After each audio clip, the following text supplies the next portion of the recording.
द्वारा किसानों की बात नहीं सुनी जा रही है, नहीं मानी जा रही है।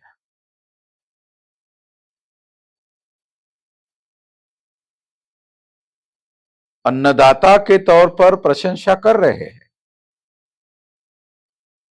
मगर अन्नदाता की बात नहीं सुन रहे हैं, नहीं मान रहे हैं।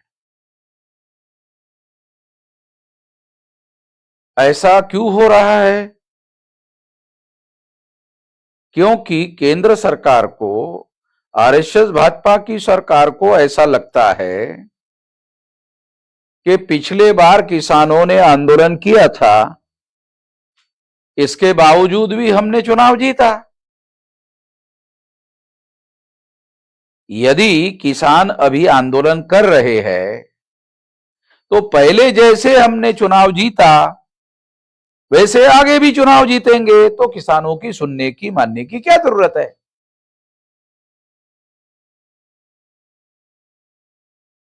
यह वास्तविक बात है। किसान इस बात को समझ नहीं रहे हैं। पिछली बार केंद्र सरकार ने बात को मानने के बावजूद भी, 2 साल लगाने के बाद भी उस पर किसी किस्म का कोई फैसला नहीं लिया। इसमें किसानों ने भी कोई सबक सीखने का काम नहीं किया, जो किसानों को सबक सीखना चाहिए। किसानों को क्या सबक सीखना चाहिए? किसानों को अपना आंदोलन केवल पंजाब और हरियाणा और पश्चिमी उत्तर प्रदेश के हद तक लिमिटेड नहीं रखना चाहिए, इसे राष्ट्रव्यापी बनाने का काम करना चाहिए। मगर किसान जो है वो इस बात को ध्यान में नहीं देते। तो इस बात को ध्यान दिए बगैर किसानों की सुनवाई या किसानों की जायज मांगे नहीं मानी जा सकती। मीडिया के द्वारा झूठा प्रोपेगेंडा भी किया जा रहा है कि किसानों की बात अगर मान लिया जाए तो सरकार को 40 लाख करोड़ रुपया खर्चा करना पड़ेगा।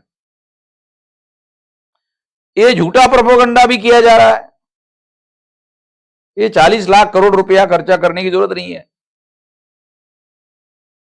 मान लो 40 लाख करोड़ रुपया खर्चा करने का मतलब क्या है? यानी किसानों का सारा प्रोडक्शन अगर खरीद लिया जाए तो किसानों को 40 लाख करोड़ रुपए देना होगा। तो क्या ये 40 लाख करोड़ रुपए जो केंद्र सरकार किसानों को देगी, तो वो सारा किसानों का प्रोडक्शन अगर किसान भारत सरकार के पास आएगा तो भारत के लोग खाएंगे क्या?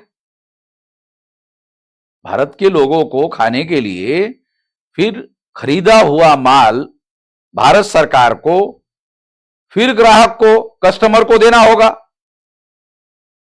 और अगर ग्राहक को, कस्टमर को देना होगा तो केंद्र सरकार अगर मान लो 40 लाख करोड़ रुपया खर्चा करती है तो इसको खर्चे के बजाय इन्वेस्ट माना जा सकता है और केंद्र सरकार 40 लाख करोड़ के इन्वेस्टमेंट पर 50 लाख करोड़ रुपया इनकम कर सकती है।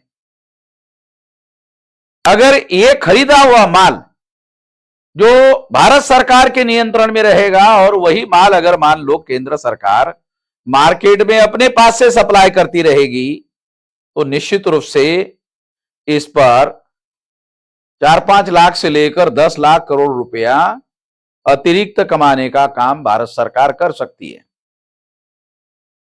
और इससे बड़े पैमाने पर फायदा भी होगा। ये किया जा सकता है। ये कोई ऐसी बहुत बड़ी बात है नहीं है, मगर ये झूठा प्रोपेगेंडा भी किया जा रहा है। मीडिया के द्वारा ज्यादातर झूठा प्रोपेगेंडा किया जा रहा है।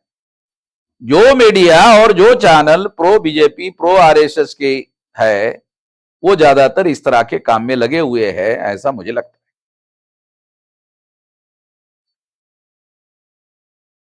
तीसरी बात मैं ये कहना चाहता हूं,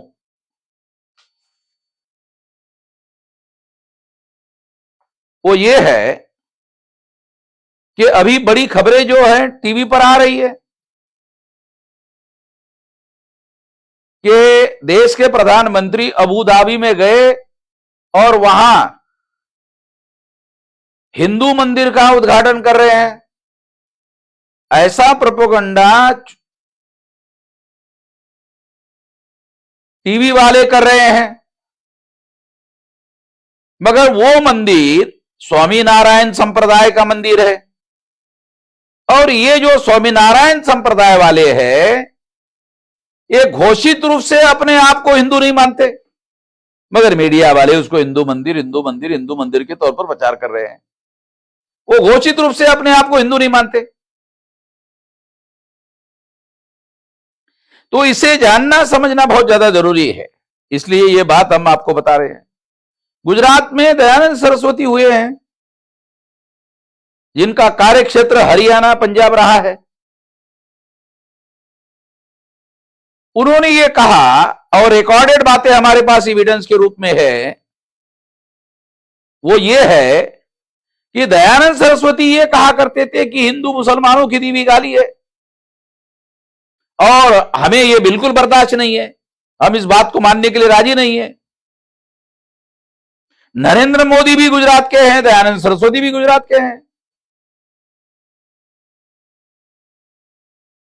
दयानंद सरस्वती टंकारा के राजकोट के रहने वाले हैं, नरेंद्र मोदी भी गुजरात के रहने वाले हैं।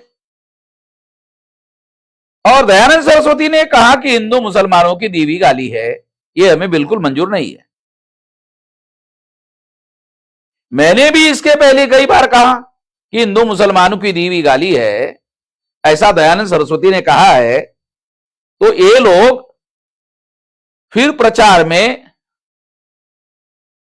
अपने धर्म का नाम हिंदू के बजाय सनातन का नाम प्रचार में लाए, मगर सनातन तो बुद्ध का जो प्रवचन है एस धम्मो सनातनो, वहां से ये सनातन शब्द चुराया है।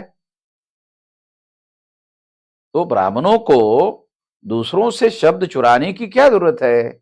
उन्होंने अपने धर्म का प्रचार ब्राह्मण धर्म के नाम पर करना चाहिए।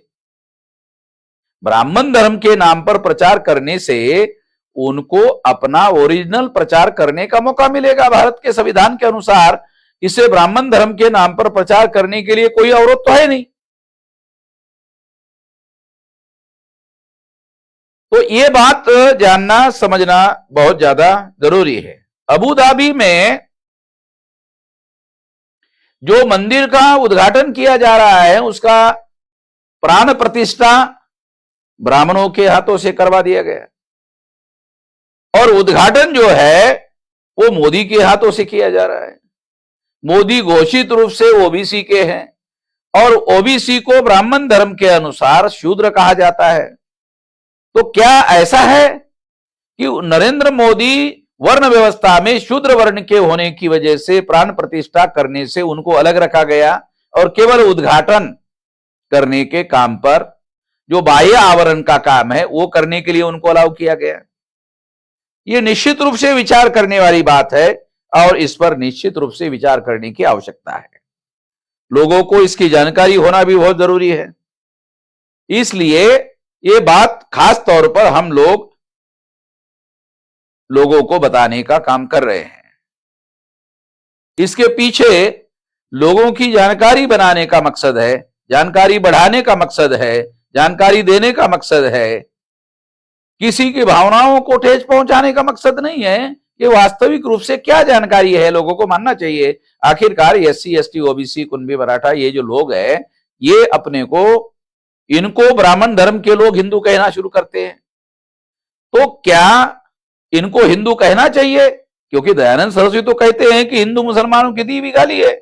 अगर हिंदू मुसलमानों की दी हुई गाली है तो ब्राह्मण लोग एससी एसटी ओबीसी और ब्राह्मण छोड़कर तमाम लोगों को गाली देने का काम क्यों कर रहे हैं? ऐसा सवाल भी लोगों के मन में आता है और यह सवाल आना लाजमी है। इसलिए इस पर विचार करने की जरूरत है। हम अपने सुनने वाले लोगों को, पाठकों को ये बात खास तौर पर बताने का कष्ट कर रहे हैं ताकि उनकी जानकारी में इजाफा किया जा सके। आप लोगों ने मेरी बात ध्यान से सुनी, इसके लिए आभार, धन्यवाद।